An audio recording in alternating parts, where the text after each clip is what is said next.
Chapter 1. The Conflict of Kings. There is little that can withstand a man who can conquer himself. King Louis XIV.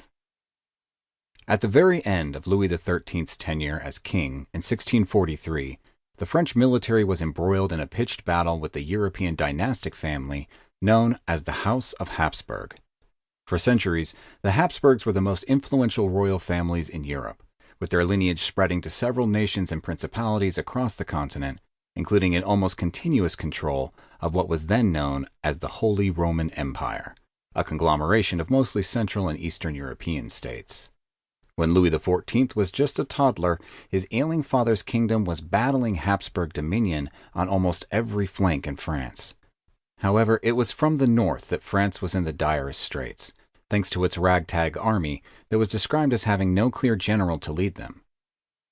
Prior to his death, there had been a vigorous debate being led by the king's Catholic advisor and chief legislator, Armand Jean Duplessis, the Cardinal of Richelieu, or, as he was better known, simply Cardinal Richelieu, about what should be done.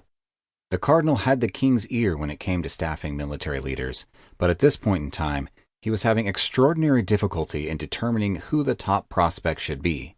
His choices all had impressive marks on their resumes, but it would be a man named Duc d'Enghien, the man who would later become the Prince of Conde, that finally piqued his interest. As it turns out, choosing Duc d'Enghien would prove to be Cardinal Richelieu's last major decision, since the cardinal would die shortly after the appointment was made. Duc d'Enghien arrived at the battlefield on April 17th and found the whole northern frontier of France in disarray. In the wake of the cardinal's death, without any further directive, many of the soldiers simply abandoned their posts or were otherwise derelict in their duties. Even the troops that attempted to stand their ground were horribly ill-equipped, with an extreme lack of artillery, horses, and cash to do much of anything but stand in place and hope they weren't used as target practice by their enemies. The prospect of their dying King Louis XIII and his toddler successor, Louis XIV, did not serve to bolster much further morale in the already demoralized troops either. Despite the bleak circumstances and intrigues of his day, the future Prince of Conde tried the best he could to cope with his new assignment.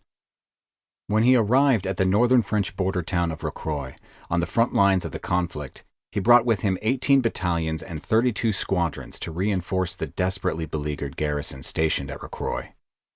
This was the much-needed support that kept the French from facing an embarrassing defeat right at their northern border, even though, unbeknownst to the troops, at that very moment of their success, the ailing King Louis XIII was breathing his last.